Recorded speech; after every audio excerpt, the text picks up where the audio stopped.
rincón del miedo.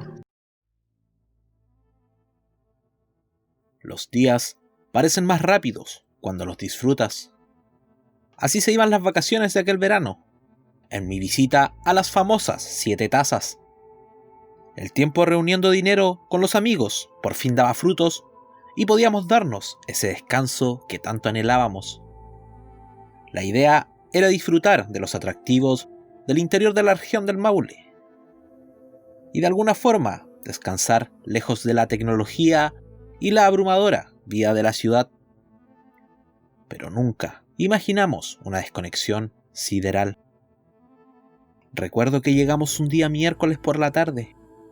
Lo sé, porque un día antes había renunciado a mi empleo, a lo grande, puteando al jefe y dejando tirado todo, frente a la mirada horrorizada de las viejas cínicas y el rostro ofendido de los lamebotas. Por ello, esta salida era más bien un escape, abstraerme, al menos por unos días, de las respuestas que debería dar a mi regreso. Nos juntamos en el terminal de Estación Central, esperanzados de encontrar el bus de la empresa que nos dejaría en Molina, un pueblito del interior del Maule. Desde allí, esperar el microbús que nos llevaría hasta el mismo ingreso al camping. Tomamos temprano el bus. El olor a cloro de los baños en el recorrido al sur es típico. También las rancheras del turno o el reggaetón, según la edad del conductor. No nos molestaba, por el contrario, habíamos esperado tanto este momento que lo disfrutábamos al máximo. Llegamos a eso de las 2 de la tarde a Molina.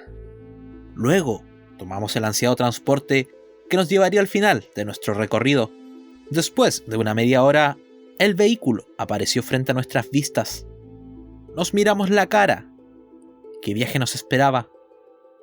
Una micro de esas santiaguinas ochenteras, con una gran parrilla acomodada en su techo y cargada con algunas pilchas. Antes de subir, le entregamos la mochila al conductor, que también oficiaba de auxiliar, con una agilidad que ya quisiéramos nosotros. Acomodó nuestras pertenencias en la parte superior del autobús y tras bajar nos cobró el boleto de subida. Así entramos al vehículo, empolvado por dentro y por fuera.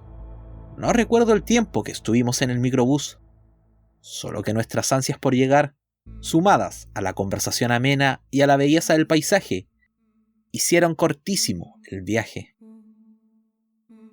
Nos acomodamos en el camping, a sabienda de que ese día al menos no podríamos quedarnos hasta tan tarde. Cuerpo acumulaba el cansancio del día. Además, acordábamos visitar primero un lugar llamado Enladrillado, que según contaron, nos daría una inigualable vista panorámica de la zona. Desperté sobresaltado en medio de la noche. Un sueño fue el responsable.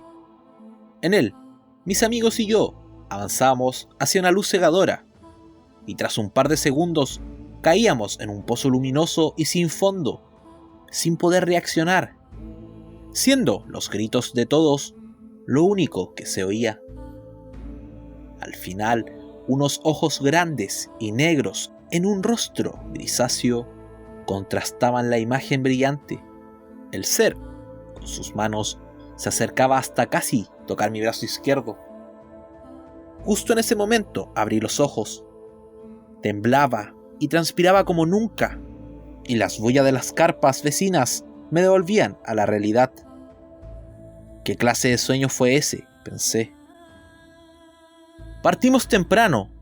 Sabíamos que eran varias horas antes de llegar, pero como había sido la constante, desde que partimos la travesía, la conversación, el paisaje y nuestras ganas hicieron parecer que la tarea era mucho más rápida, hasta que llegamos.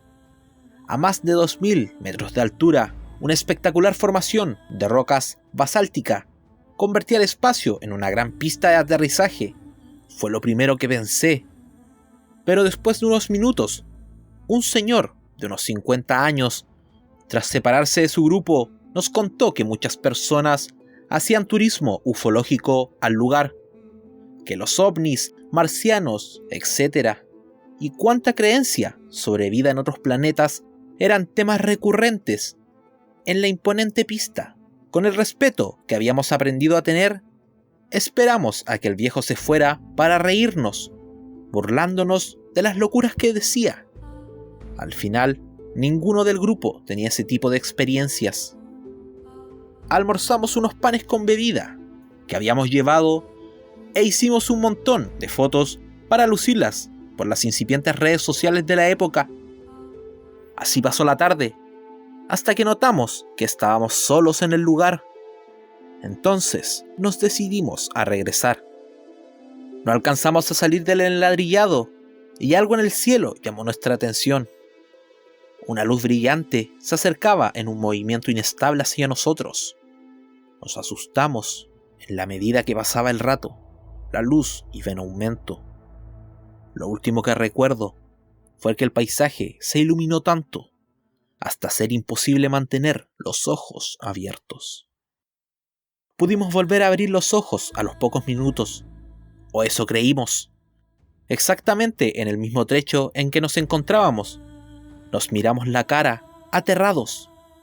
Bigotes y barbas que hace un rato no existían, ahora cubrían nuestras caras. ¡Qué chucha!, fue lo primero que dijimos. No lo creíamos. Asustados como nunca, corrimos al camping.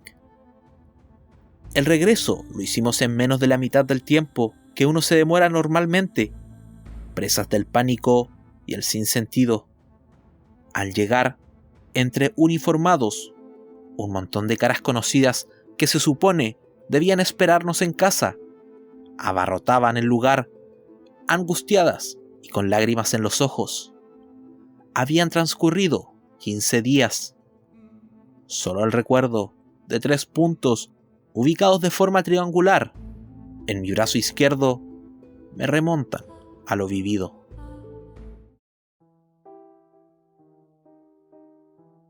Esta historia no es mía. Me la relató un personaje conocido.